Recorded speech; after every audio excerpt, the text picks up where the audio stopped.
Hey, well, I want to start us off on time, and I'm sure more women will join as we get into things. But first of all, thank you all for joining tonight. My name's Carolyn Ray. For those of you I haven't met yet, I'm the publisher of JourneyWoman. So I'm thrilled you're here tonight, talking about once in a lifetime experiences. This is I think the fourth session we've had.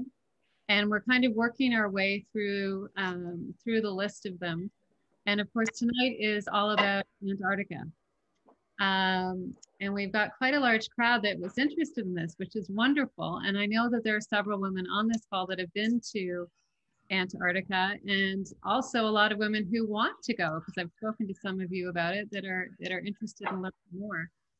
So I'm thrilled that you're here, and we are recording this. You were probably asked to confirm that when you signed in, because we want to be able to share this discussion on our YouTube channel so that others can watch it who may not be available. And the purpose of this call, which is a little different, this isn't really a webinar or an expert call. It's more of a discussion among us from those that have been and those that would like to go.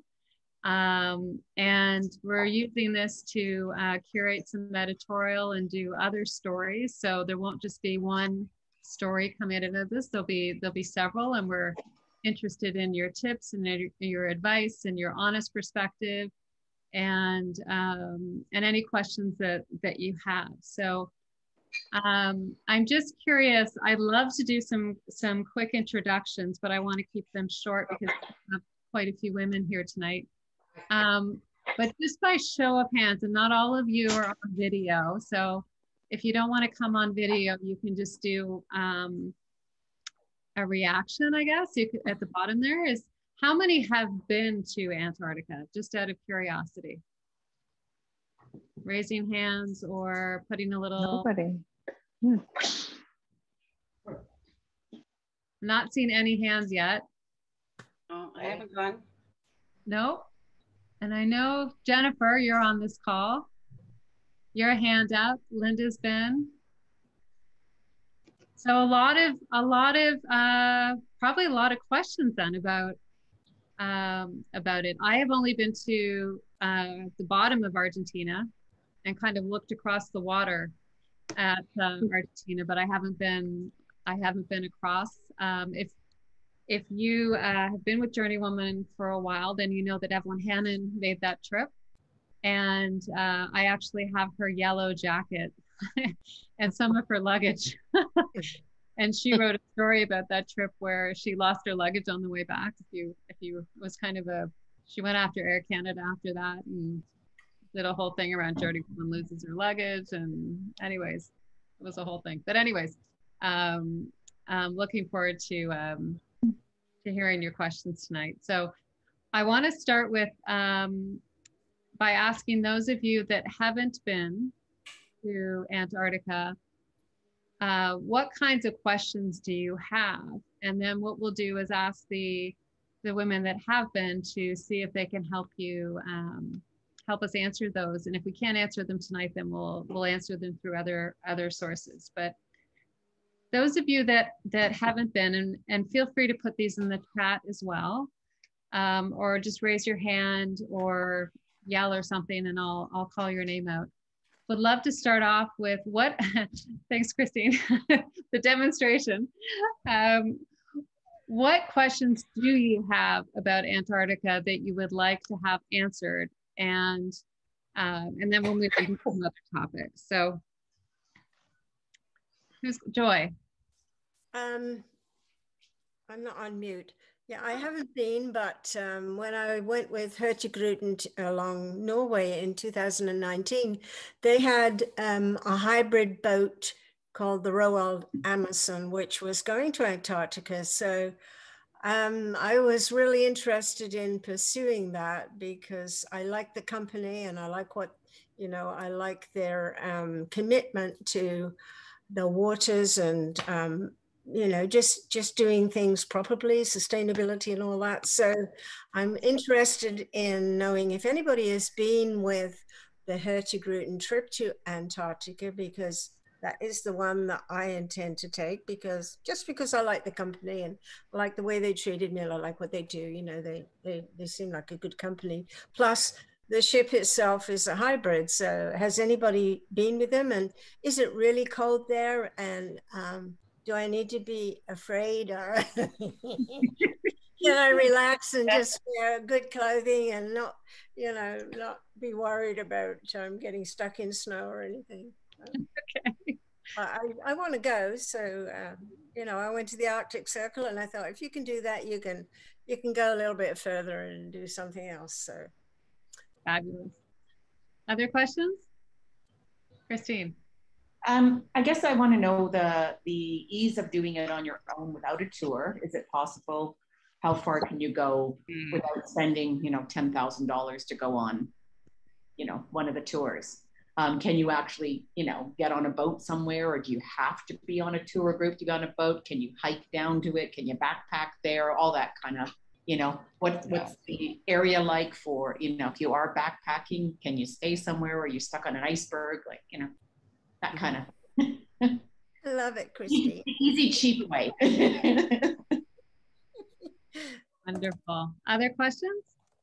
I see some coming through in the chat. That's great too. Mary. My two things between a safari and Antarctica are next up. And I just envision, I know this probably sounds silly, but I envision looking right glacier, looking left glacier, looking right. So the variety is, everybody says it's awesome. The people who I know have gone, but I'm trying to envision what other things you see besides white glaciers and penguins. So if whoever's been, tell me, yeah, it's awesome. You see really great,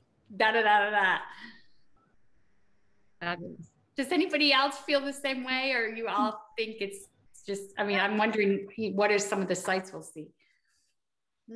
Okay, so sites, got it. Anyone else?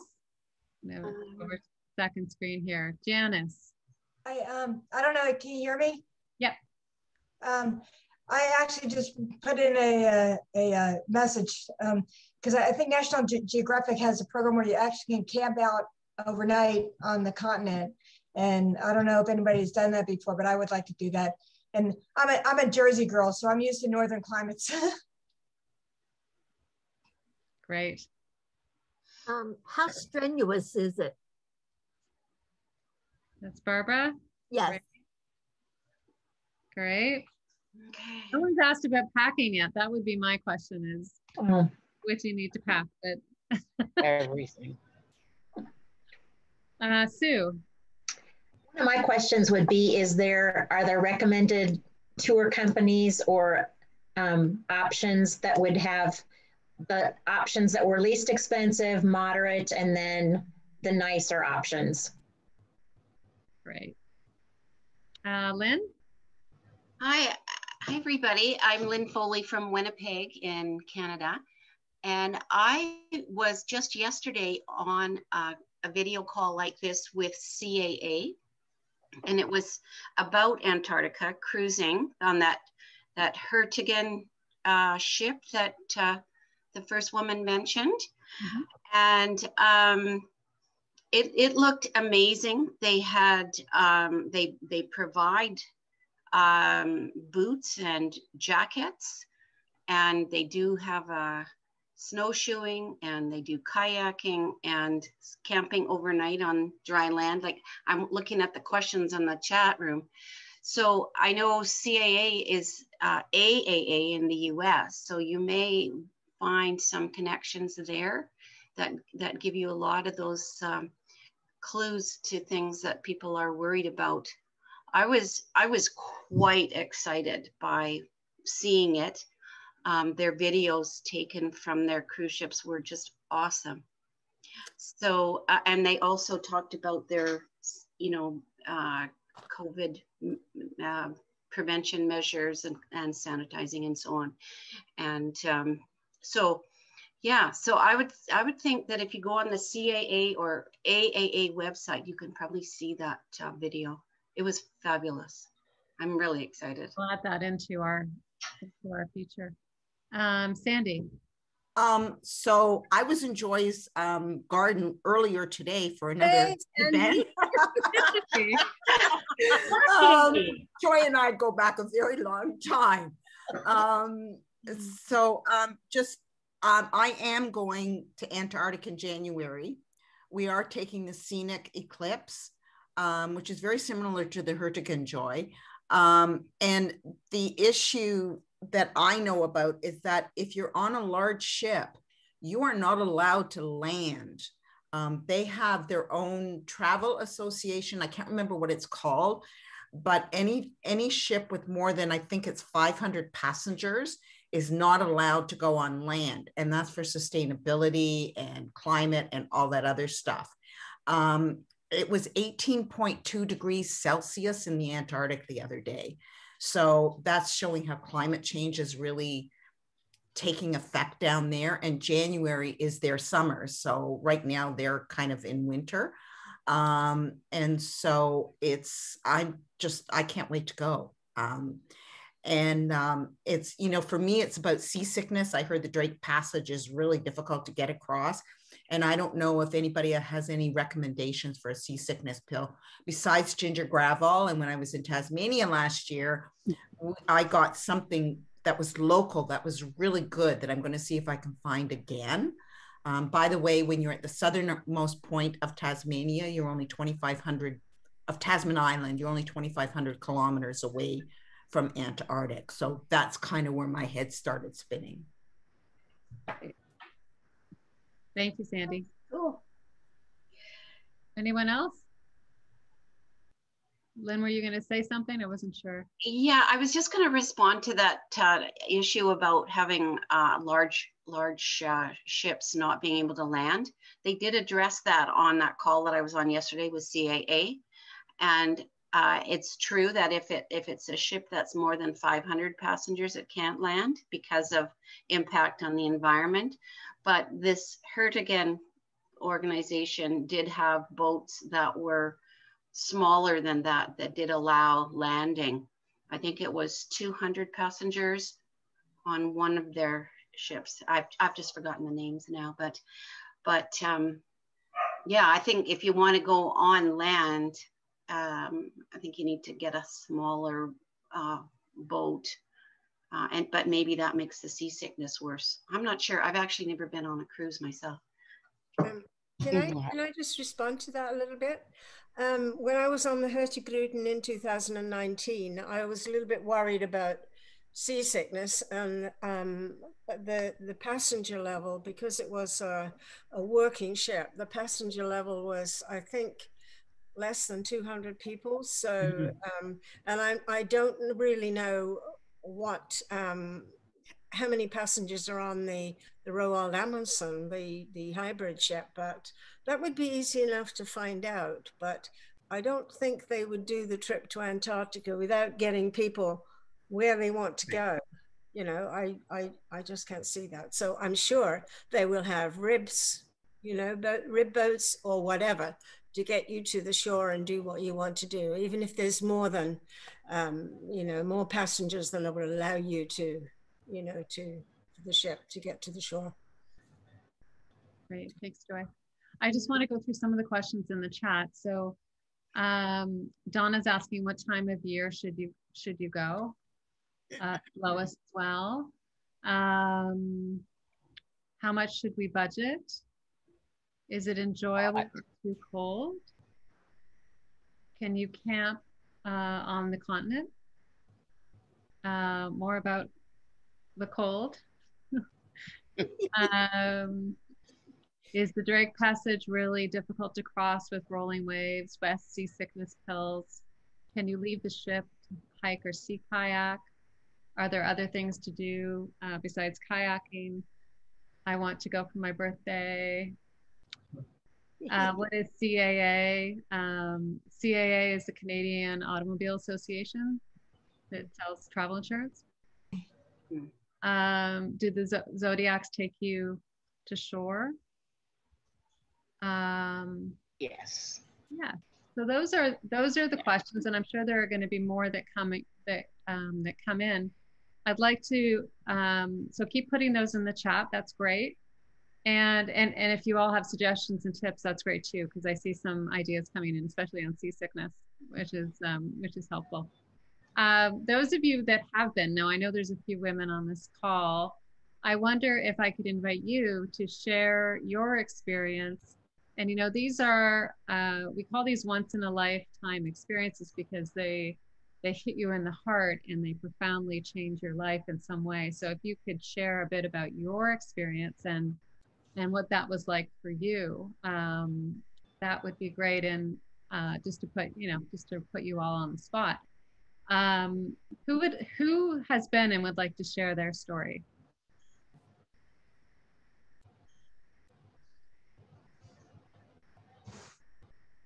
I saw one hand come up before, but I don't think it was someone on camera. Jen, do you want to maybe start? I'll put you on the spot. Hi, can you hear me? Yeah. Okay, great. Yeah, so my name is Jennifer, and is it okay if I share a little bit about my work hat? So I'm the owner of the world's largest adventure travel company for women only, called Wild Women Expeditions. Some of you may have heard of it. Yeah, so I'm the owner of Wild Women Expeditions. I'm based in British Columbia, and we're based in Canada. I have not been personally to Antarctica myself, but I've spent the last year working on developing a women's Antarctica adventure cruise program that we're offering in partnership with, I think, some of the best Antarctica expedition companies out there. So the trips that we're offering, even though I haven't been there, I just put a link, you can see in the chat, a video link. Carolyn, if you want to share it, it's not specifically about Wild Women. It's a story of a woman who does a polar plunge on one of the Antarctica cruises. So it's a nice video if you want to watch it during the call or later. I wanted to share that. But what I'll say, Carolyn, is I've spent the last year feeling like I've traveled to Antarctica many times vicariously, because on our tours we have really amazing women leaders, and that's something that it didn't come up in the questions, but I wanted to emphasize that a big part of the expedition experience in Antarctica and on any of these adventure cruises, which are different than your traditional Carnival or Disney cruise, you know, these are expeditions that are really about drawing on expertise and people who are going there to learn and really get in depth about the destination. So I think a really important consideration when you're looking at going to Antarctica is, what is the expedition crew that those companies are offering? So what kind of resource people, naturalists, biologists? I think you really need to consider not just where you're going, but who you're going with. So I think that's a really important aspect of it that sometimes people don't really know, that there's a lot of difference. So what I'll say is, not having been there myself, but having worked really, really closely with, I think, some of the top experts in Antarctica, and especially women. And I think that perspective, those women leaders, those expedition adventurers and experts, we don't often hear those perspectives, you know, and there are some really amazing women that I can share some more links in the chat. But just to speak to maybe some of the questions that came up, I won't say I'm an expert, but I've been working very, very closely with experts and feel like I've been immersed in this Antarctica adventure story for a long time now, because we have, for our company, Wild Women Expeditions, in January, February, and early March 2023, we offer 3 Antarctica Expeditions. The best time, and really the only time I would recommend going to Antarctica, is in January, February, March.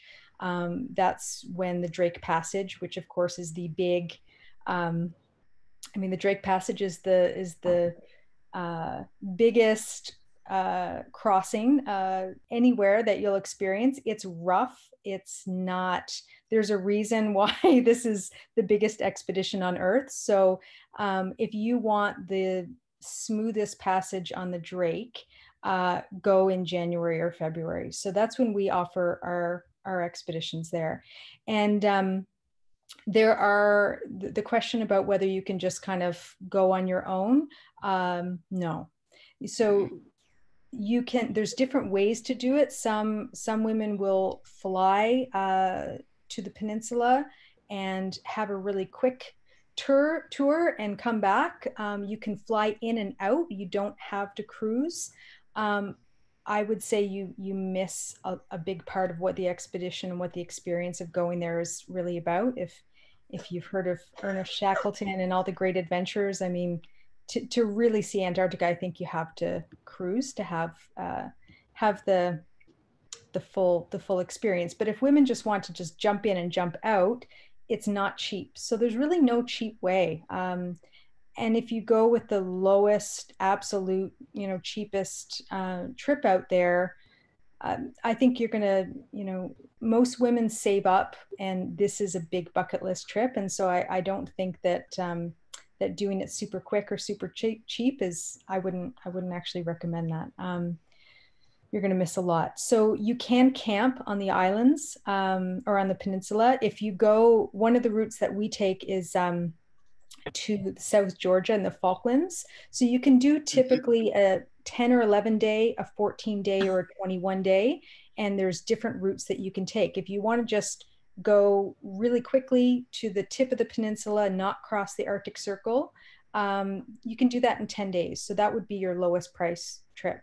And if you want to go down the peninsula, have some land stops. So on a ship less than 200, that would be your best bet. The ship that we use is called the Ocean Endeavor, and that is 199 passengers.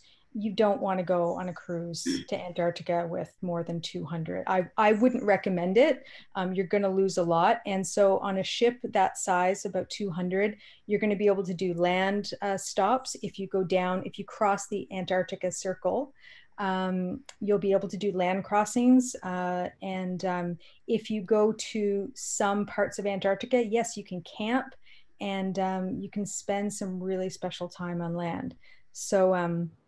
So I think, again, it depends on people's time and budget, but most women who are booking our Antarctica tours are booking the 14-day, which allows you to cross the Antarctic Circle, which is pretty exciting, and actually get down the peninsula and see a lot more of the penguins and a lot of the wildlife that you're interested in seeing in Antarctica. The last thing I'll say, and I don't want to talk too long, but people asked more about activities. The main activities that you can do on most cruises would be, you can snowshoe, which is really popular. You can kayak, which is really exciting to be able to kayak. And you can camp on some cruises allow camping in certain places. And one thing that I'm feeling really excited about that we're offering is we do a photography program. A lot of people who go to Antarctica are really wanting to get those magic photos, and we have a professional photographer who's on board, and a photography program that gives you really, really expensive high-level gear, coaches you on how to get those shots, and you go out on special excursions with photography experts and do photography on the trip. So that's an example of some of the things that you can do. Someone asked, is it just kind of looking at glaciers? Well, I think there's a lot of activity and a lot of different programming that the experts on these ships can offer. So that's something to keep in mind, and look for, what's a good fit for you. If you're not super active and don't really want to go out kayaking, maybe a photography program is more your your cup of tea. So these cruises would have a lot of different programming options with experts. So when you make a choice, look at the content of the cruise as well as where it goes, because I think that's a really big factor in the quality of the whole adventure. Jennifer, do you have any insight into wildlife and what kind of wildlife you can see down there? Because I think that's part of the photography, perhaps, is shooting those amazing photos of. Yeah. I mean, whales, which is another reason to have the smaller ships. And, you know, the women that I talk to, and just my own deep concern is when we go to a place like Antarctica, we have to do it the right way.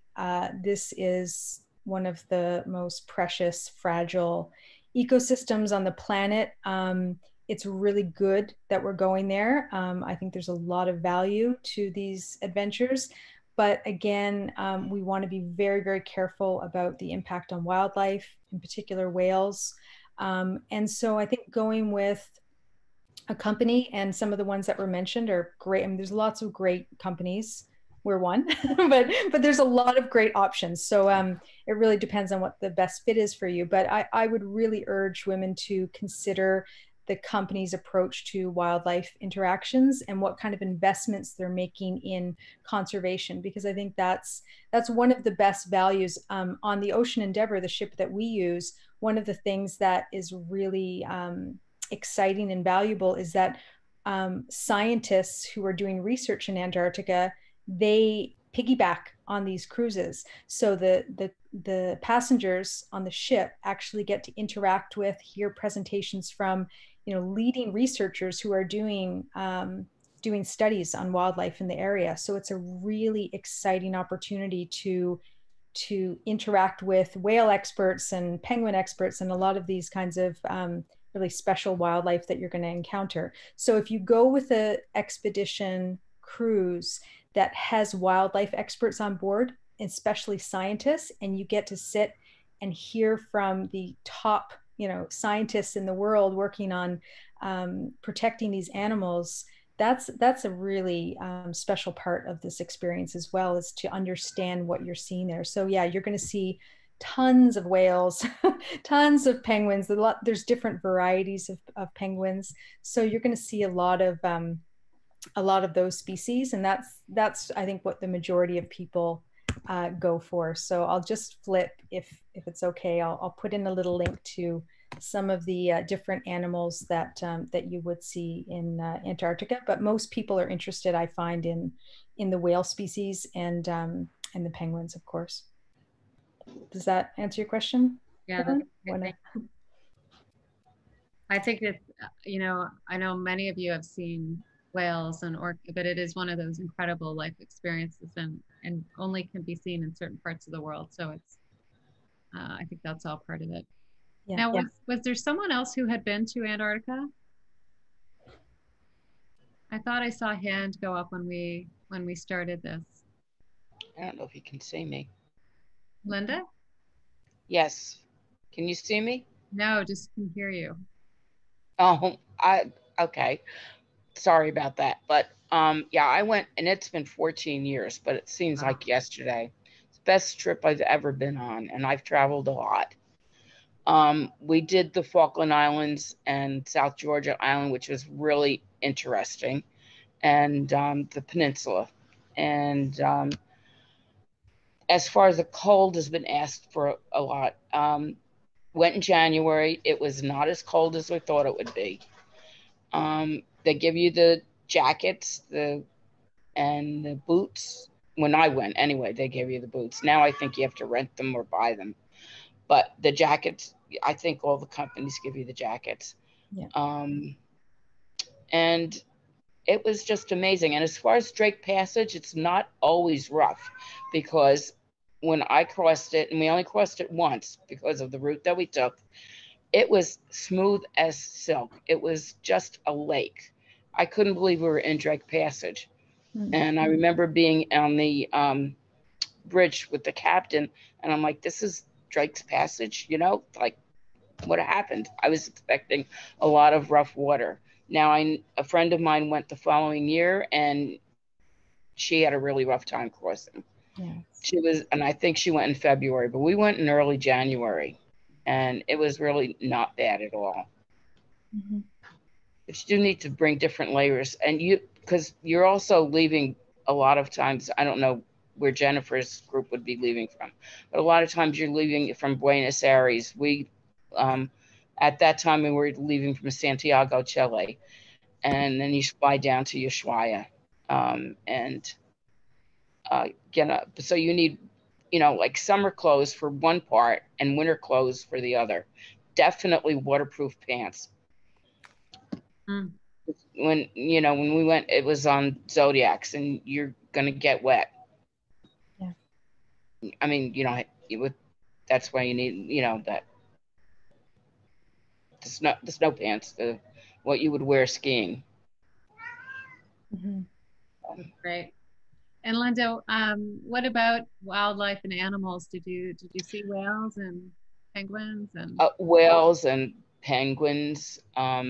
The most penguins we saw was on South Georgia Island, and they're the king penguins, which look like the emperor ones, only they're a little bit smaller. So if you saw the movie March of the Penguins, that's what the king penguins look like, only they're about a foot smaller.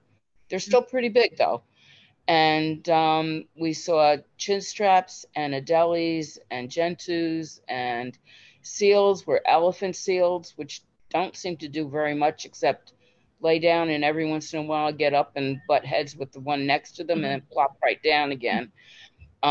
There's leopard seals, which, as the one person on the expedition says, if you look at a seal and you think that you go, oh, isn't he cute? It's a crab eater seal, which they don't eat crabs, so I don't know how they got that name, but they're really cute. If you look at a seal and it reminds you of Godzilla, it's a leopard seal. And that's really true. And she was a veterinarian that does the Antarctic summers down there. There were 15 members of the expedition staff. So we had biologists, marine biologists, bird people, geologists. There was an Arctic historian who would tell stories of like Shackleton, and you would think you were there. He was excellent. So it was really interesting. And the ship we were on held 198 passengers, and I don't know if this has changed, but at that time, no more than 100 people could be on land at one time. So they just split you into two groups, and they alternated who went first each day. And so that it was even, because not even the different times that you go, and it may be the same day in the same place, but the experience can be different. Mm-hmm. And Right. everything is nothing is guaranteed, because it all depends on the weather, which can change in a heartbeat.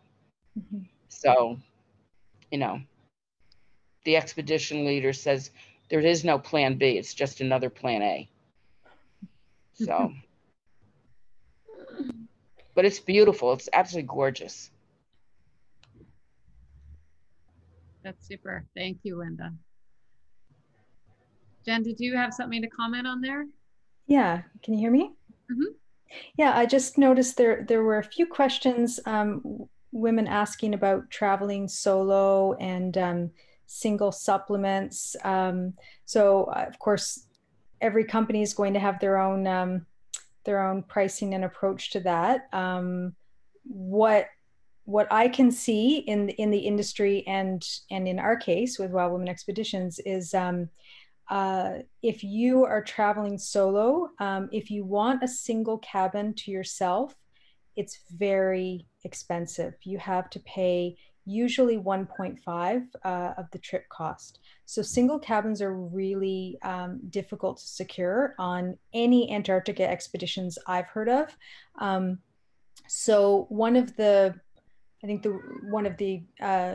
reasons why our clients book with us is because we will match you with a roomie, so there's no forced single supplement fee. I don't know about other companies if they will charge you to assign you with a roommate. But if you are a single traveler, and I think probably most women are, you want to be very careful about looking at what the company offers in terms of single cabin availability.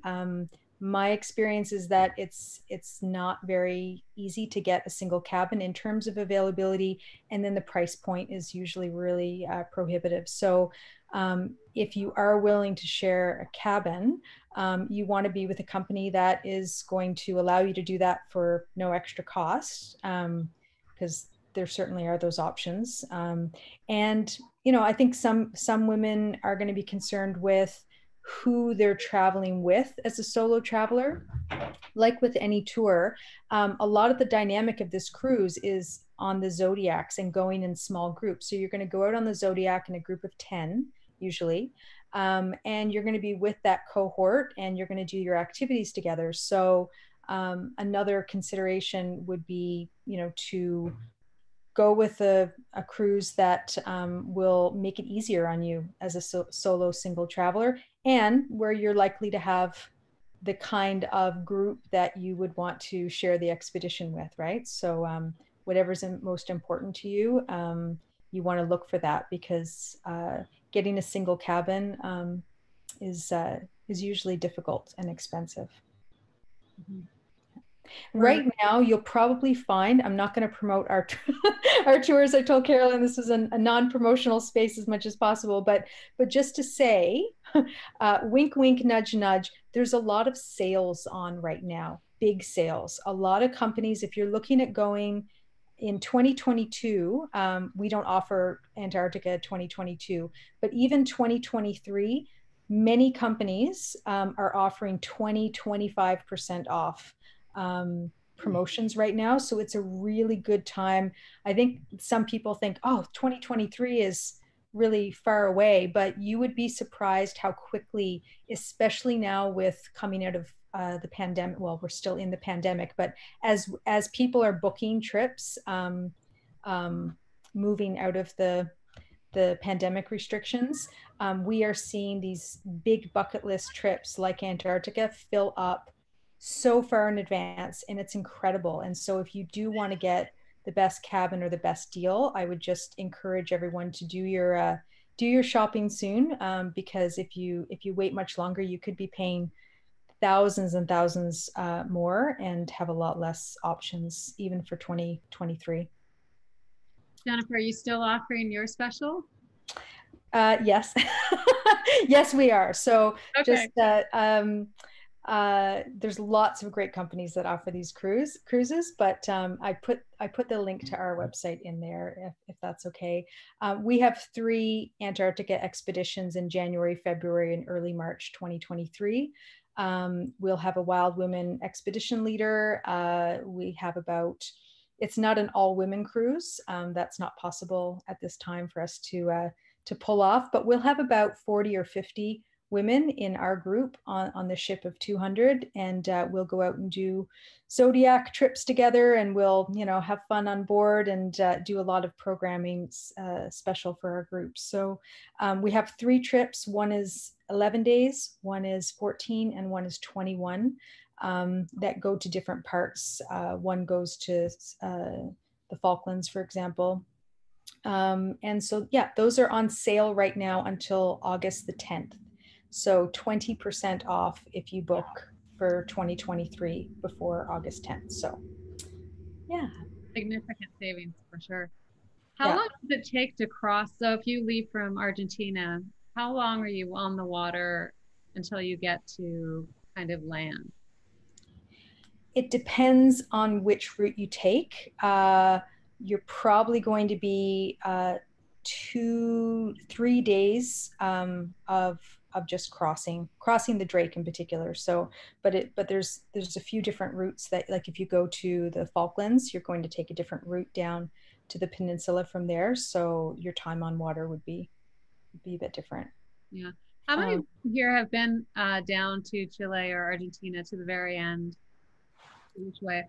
Because I think that's, for me, I mean, that's part of this too, is thinking about how can you make this a trip where you're seeing a bit of that part of the world as well before or after a trip like this. And I'm curious if any of you have advice on that, how you got down there, where you stayed, what kind of experiences you had in Argentina or Chile. Because I was in Argentina at the beginning of January, and on New Year's Day I flew in, and I wanted to be there on New Year's Day for the start of a new year.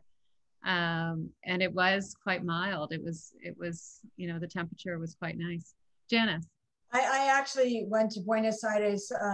I was working for a contract for HP in California, and they forced me to take my 4 days of vacation. And I'm an ex-airline person, so I'm a retired aircraft dispatcher. So I flew to Buenos Aires thinking that that was the first stop in my Antarctic trip. And it was a wonderful vacation. And it was on New Year's, which is my birthday. And basically, it was a lot of fun. And every time I go someplace where they speak a language that I might be able to speak, I actually do nothing but try to speak that language. Poorly, I might add, but it's still a nice trip nice thing to add to your trip. Yeah, I agree. And also in Argentina, I went up to El Calafate and saw some of the glaciers, and there's so much to do down there to make it, a really beautiful trip. Anyone else been down that way? Would like to share that? A little hard for me to see hands. No? Chile? I heard somebody saying they'd been to Chile, but okay. So Jennifer, on your link, do we go to Wild Woman Travel to find you a way to talk to you specifically? Yeah, if I just put the link to our company site there in the chat. So if anyone wanted to look at that, yeah, so you can feel free to reach out. But I have a question, Carolyn. I'm just curious, because I've talked to hundreds and hundreds of women about their Antarctica fantasies and talked about different, fears and concerns, and I'm just curious, what would be the biggest, I think the biggest fear or the biggest barrier to doing an expedition like this? Because what I've had so many conversations with women who say this is their dream, and they've saved their entire life or been looking forward to when they retire or when they have the money or whatever the issue is. And I've heard a lot of a lot of questions about, can I do this? Or yeah, just big questions that have been holding women back. And I'd be just curious to know in this group, is everyone sure they're going to go for it, or are there feelings of, oh my God, like, is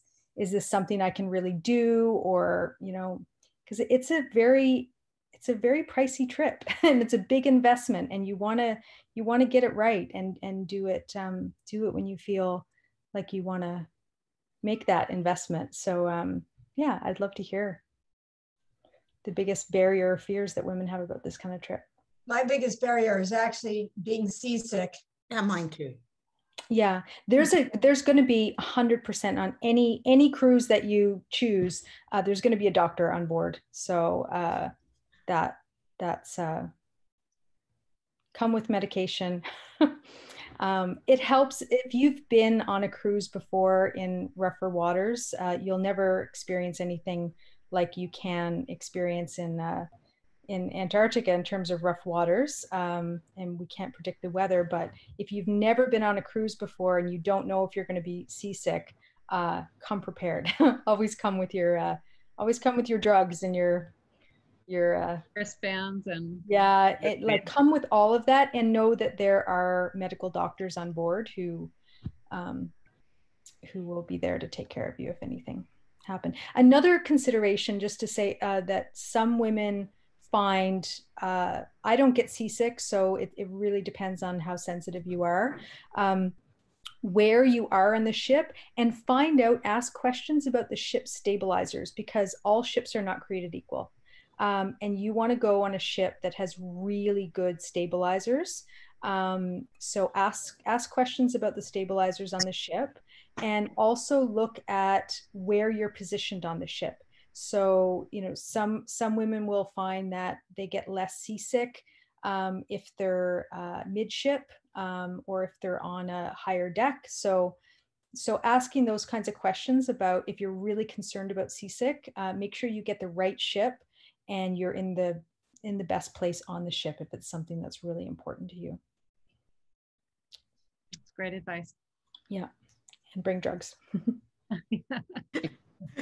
Any other barriers for why you wouldn't do this, Christine?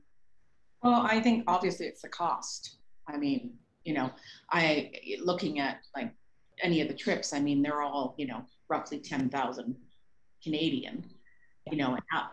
And I mean, honestly, that's not going to ever happen. It's just not, you know? So I'm curious, Carolyn, I have a question for you though. I'm curious about how you went to the foot of Argentina. So do you feel like you got the experience that you would have gotten if you'd gone further? Like, did you, you know, stand there and go, okay, I saw a glacier, cool, I'm done, there's a penguin, I can go home now. Like, you know, or do you think you missed by not going further? I think it's a completely different trip, to be honest. The glaciers I saw were farther north. And so you can go to glacial lakes and you can, but I don't think it's the same thing as going to Antarctica. And for me, it would be wanting to see some of the wildlife too. I would just love to see that.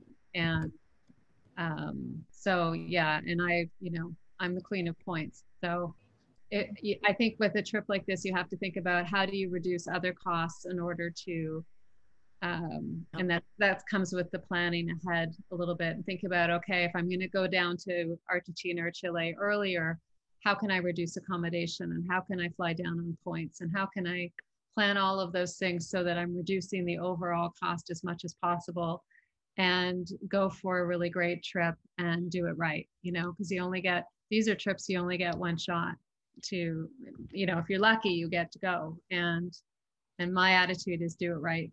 And, you know, because at the end of the day, I mean, when you go on a wonderful trip, you don't think back and remember always how much you spent on it. What you remember is the feeling and the experience and the impact it had on you, right? So that's how I rationalize, but that's just me. If anyone else has advice, go ahead.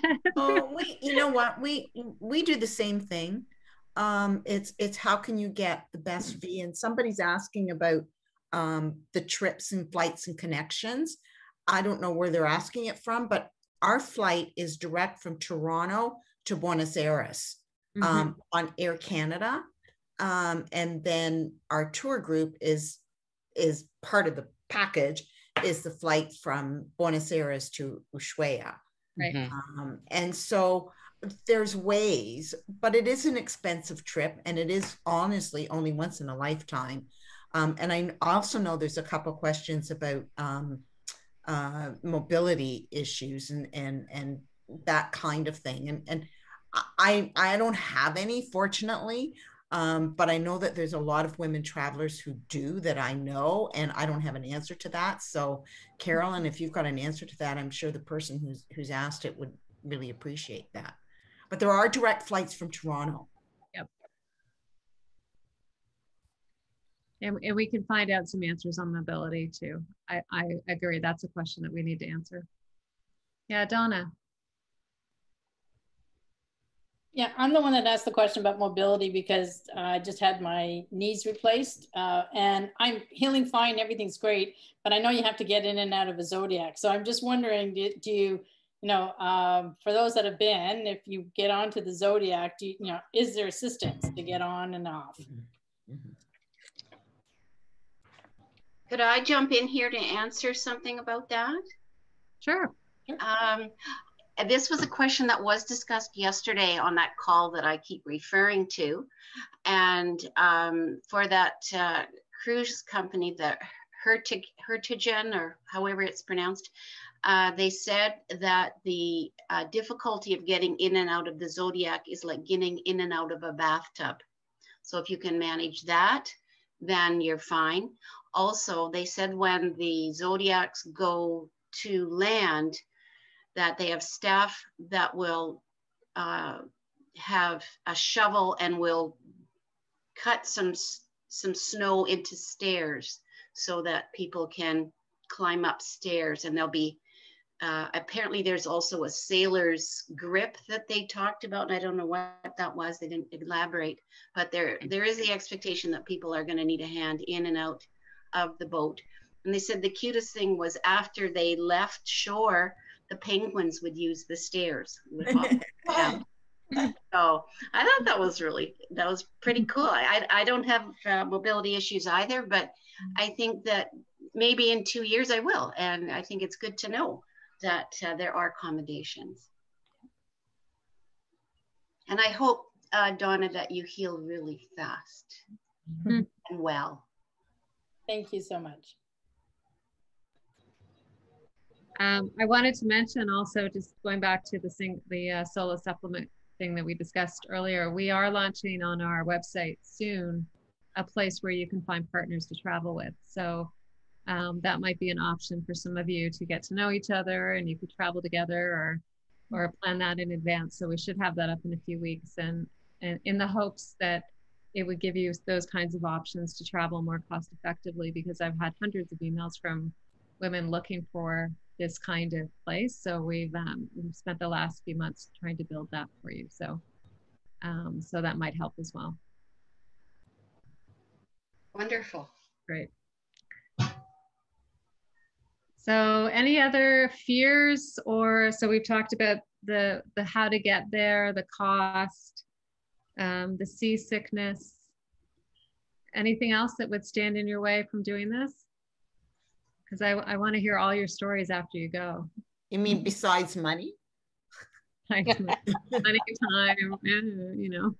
Oh, come on, Sandy, it's pocket change. Waited a long time for this. Has anyone booked a trip? Yeah, I have. Yeah, So, we're definitely going in January. You're going? Anyone else booked a trip? Yeah. Okay. Well, I guess this hopefully gave you something to think about and start with. And we'll be putting together obviously some articles and collecting stories from women that have been there, and gathering more information for you over the next few weeks. But I think this has been a good starting conversation. And our next one is going to be we have 2 more left. One is on Bali and one is on Machu Picchu. So if you're interested in learning more about those, please join us over the next 2 weeks. And if anything else comes to mind that you want to send my way, please do, in terms of questions. And thank you to Linda for sharing your experience, and for Jennifer just stepping in and being kind of one of our experts here tonight, and talking about your company. So.